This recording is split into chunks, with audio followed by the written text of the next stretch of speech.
India से जो workers भेजे जाते हैं कुवैत के अंदर, उसको लेकर इंडिया में बहुत ही बड़े मामले हुए, जिसमें कि एक तो केरला और एक मुंबई के अंदर बहुत ही भारी पकड़ हुई है, जिसमें लेकर बताया गया है कि मुंबई और केरला के अंदर ईडी ने छापेमारी की। इस छापेमारी के अंदर भारी मात्रा में कई सारे ऐसे डॉक्यूमेंट और कई सारे केस में रोकड़ा पकड़े गए और इसमें कई सारे मामले पकड़े गए जो कुवैत में वर्कर्स को भेजते थे।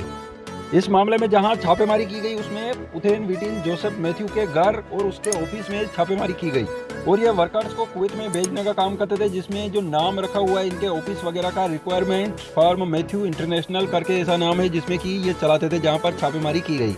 ये मामला एक कंप्लेंट की गई थी, रिपोर्ट दर्ज हुई, उसके बाद में जांच हुई जिसमें पता चला कि कई सारे कुवैत में वर्कर्स भेजे नर्सिंग भर्ती के लिए लाखों रुपए उनसे वसूल करते थे इलीगल तरीके से। तो ईडी ने छापेमारी की जिसमें कि 76 लाख कैश रोकड़ा पकड़े गए। उनके पास कई सारे अकाउंट्स है, उन अकाउंट्स के अंदर कई लाखों रुपए जमा है, 12 करोड़ रुपए के डॉक्यूमेंट्स मिले उनके पास। इस टाइप से कोची के अंदर भी सीबीआई जांच की गई, जिसमें कोची के अंदर भी एफआईआर हुई थी, उसके बाद में जांच शुरू की गई थी। और ऐसा नहीं, इनके ऊपर पहले ही एक मामला दर्ज हुआ था, जिसमें ईडी ने बताया कि मैथ्यू और उनके बेटे थॉमस मैथ्यू उर्फ टॉम मैथ्यू ने 2015 में मुंबई में एक व्यापारी के साथ धोखाधड़ी की थी। इन एजेंसी के थ्रू कुवैत के अंदर 2 कंपनियों से कॉन्ट्रैक्ट किया गया उनसे और फिर वर्कर्स को भेजा गया। 20-20 लाख देखे तो इतनी भारी मात्रा में रकम वसूल की गई इनसे। और ईडी ने यह भी बताया कि जो केरला के अंदर कोची से जितने भी वर्कर्स भेजे कुवैत में, उनसे हर एक से 20-20 लाख रुपए वसूले गए थे, यानी कि इतनी भारी मात्रा में रकम वसूली गई सिर्फ उनको कुवैत भेजने के लिए। इन्होंने कोची के अंदर केरला में सर्विस चार्ज के नाम पर कई सारे लाखों रुपए वसूल किए गए थे, जबकि 20,000 रुपए लगते हैं ओनली।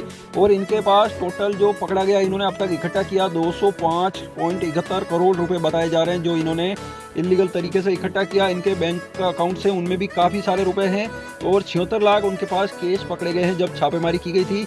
12 करोड़ के डॉक्यूमेंट वगैरह पकड़े गए थे इनके पास, जो कागजात पकड़े गए हैं वो। आगे और भी जांच जारी है, अभी तक इनसे पूछताछ की जाएगी और भी पता चलेगा कि अब तक कितने क्या अलग अलग खुलासे होंगे, तो पता चलेगा मुंबई और केरला कोची से।